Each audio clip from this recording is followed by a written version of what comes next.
Now, just a little warning before we begin, but there are going to be some major spoilers ahead for the 6th episode of The Acolyte.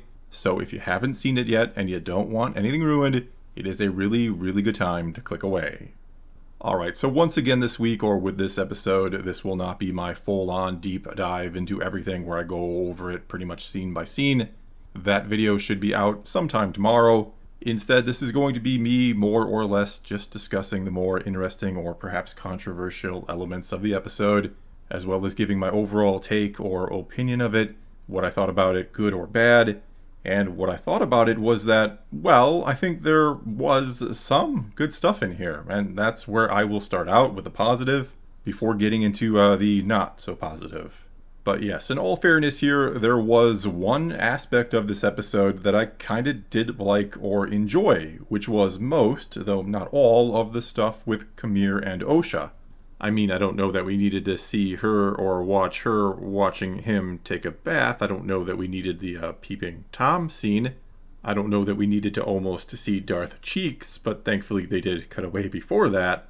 But I thought the way he is going about trying to turn her to the dark side or to get her to begin to question things is pretty good, or makes sense for him and her.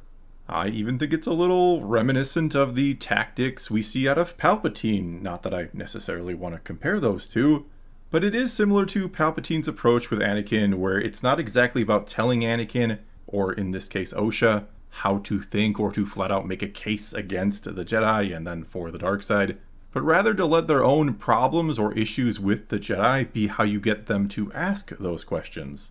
Ask them themselves, and then you try to sort of guide them or steer them to the wrong conclusions, shall we say. And so yeah, I did kind of enjoy the interactions between those two on Ahch-To. Is that Ahch-To? Is that where they are?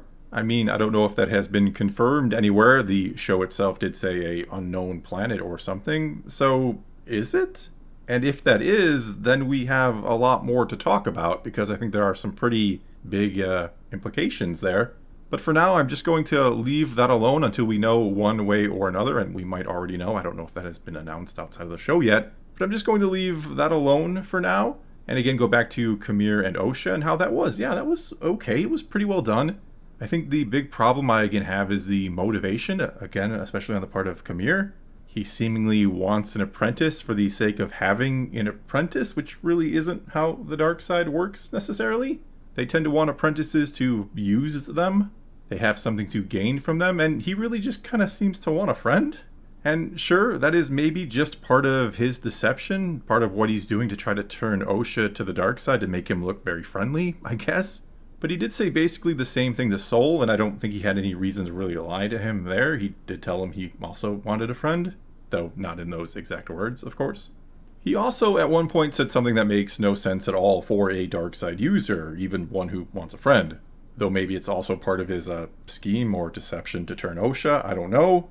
But he said when you lose everything, that's when you're finally free, which is not the way the dark side would view it.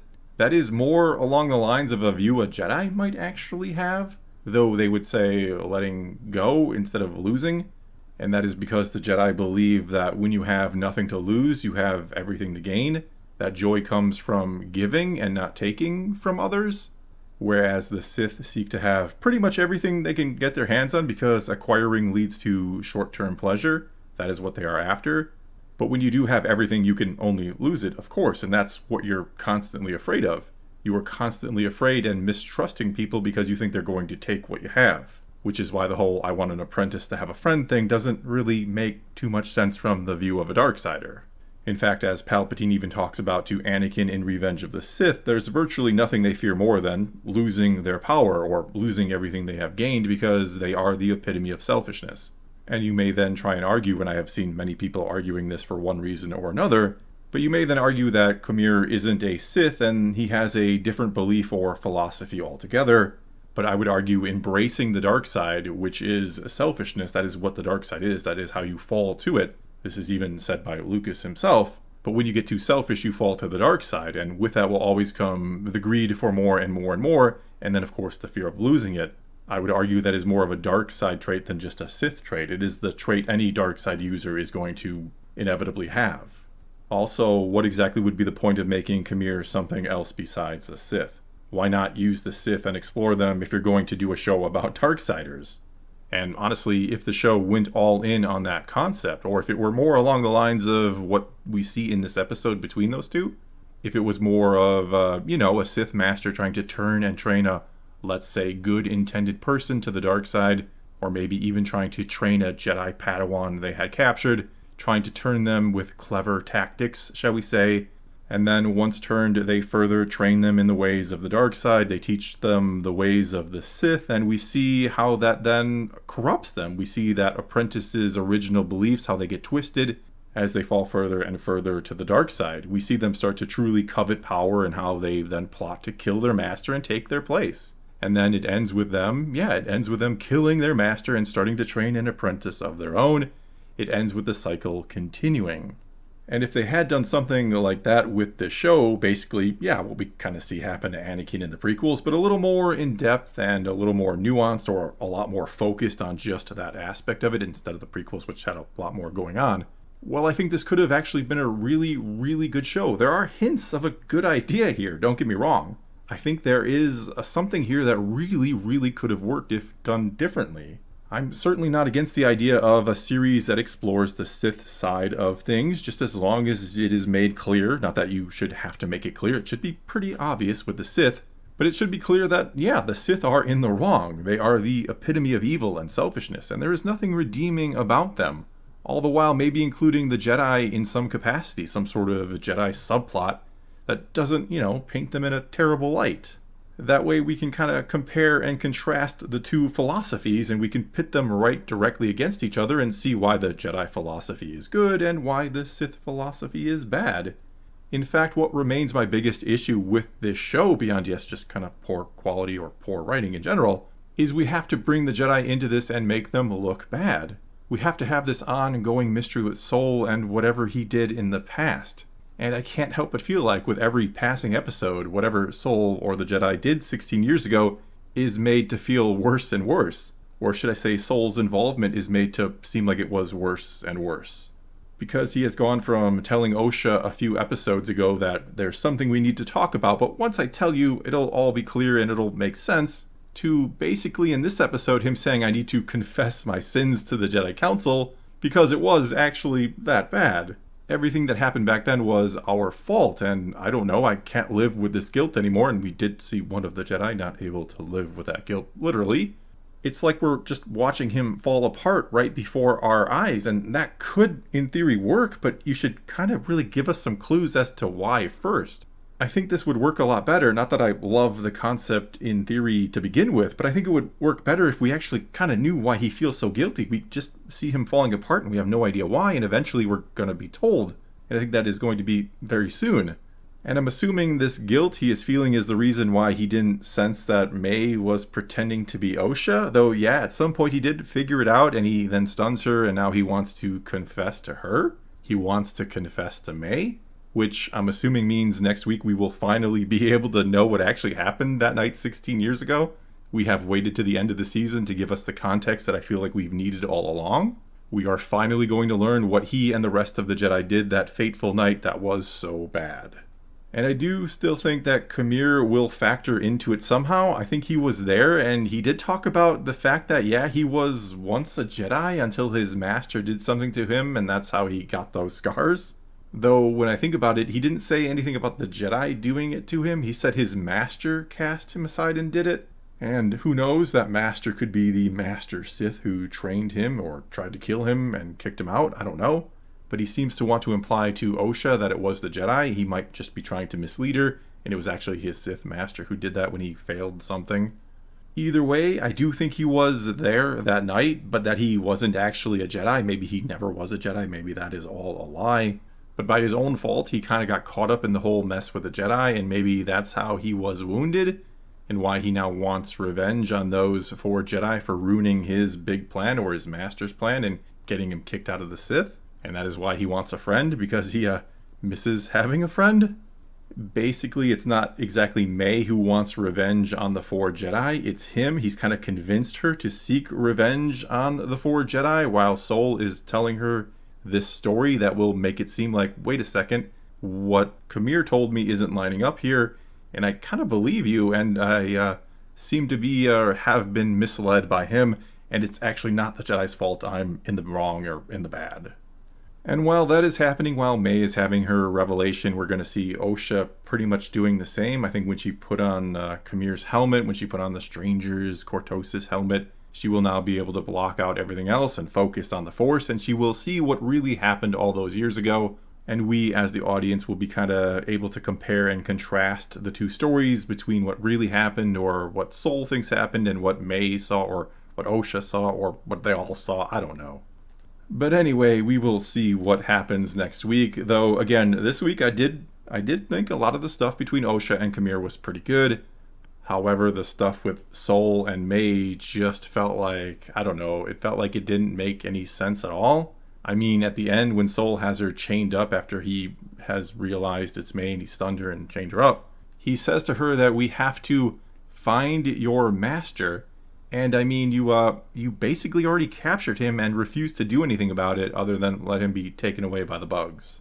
And quite honestly, I thought the whole idea or purpose behind letting him get taken away by the bugs was because you thought they would kill him and that you wouldn't have to kill him yourself. That you, Sol, were instead going to sort of let him die, or that you didn't have to save him, if you will. But now it seems like you're acknowledging that you knew, or you're pretty sure the bugs weren't ever going to kill him, and you just let him get away? How does that make any sense? Why would you let not only a mass murderer get away, but a well-trained dark side user who wants to find others to train, who literally told you that that's what he wants to do? Why would you ever let him get away?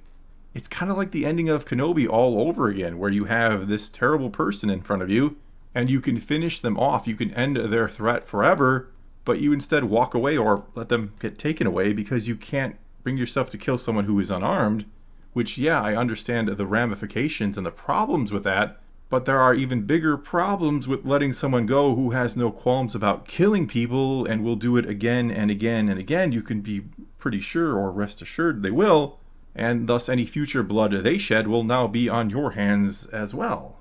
Also, I was kinda on the right track with Venestra going to Kofar, seeing what had happened, seeing all the dead Jedi killed by a lightsaber, and then coming to the way wrong conclusion.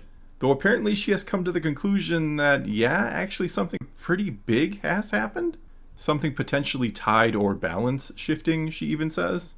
And I guess she isn't going to tell the council because I forget what his name was at the beginning there. But some senator is looking into the Jedi and she's afraid they'll end up looking bad or something. I mean, that seems like the perfect excuse to keep the possible return of the Sith a secret, which is why I have such an issue with the writing in the show. Things just happen or characters do things because they do them, and we really don't have any idea as to why. Like I said, there was this brief little scene where Venestra is talking to a senator, and I guess that's supposed to explain her obsession with the image of the Jedi Order, to the point where she again keeps things from the Jedi Council because she's afraid they'll tell the Senate. Also, I'm still not entirely sure why May even pretended to be Osha in the first place, what her plan was exactly. At one point it seemed like she was going to, I don't know, answer the call from the Jedi while Sol was out of the cockpit, and then claim that Sol had killed all the other Jedi or something. I don't know, I can't help but feel like the real reason why Sol didn't figure out it was May was because the plot needed him not to figure it out. And the plot needed May to be on that ship too because it needed, for whatever reason, Sol to now tell the story to May. Again, the problem with this show for me is a lot of the things happen, most of the things seem to happen because the plot simply needs them to happen. Not because the characters' motivations are clear and they are what is making them happen. Also, this episode was just way too short once again. I really don't know why we keep getting these half episodes that feel like they wrote a few pages and then look at their script and think to themselves, we gotta make it a little longer because Disney wanted 8 episodes, but we really don't know how to extend it out. So I guess we'll just make everything so vague and tell people it's a mystery, tell them it was intentionally done this way, when they don't actually have the skill to write a genuine, intriguing mystery that actually lasts 8 full episodes. And so, to recap, yeah, I liked some of the stuff with Qimir and Osha, and it made me sad that the show wasn't just more of that.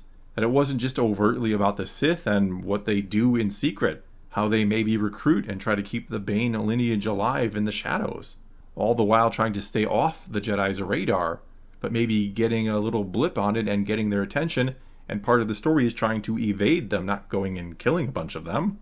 But instead of anything like that, it's just this very vague and mysterious show, and not vague and mysterious in a good way, but probably because they don't know how to write the show any other way and keep people watching it, that it has to be vague and mysterious to convince people something interesting is actually going on in secret or in the shadows, and that eventually it is going to be revealed to you.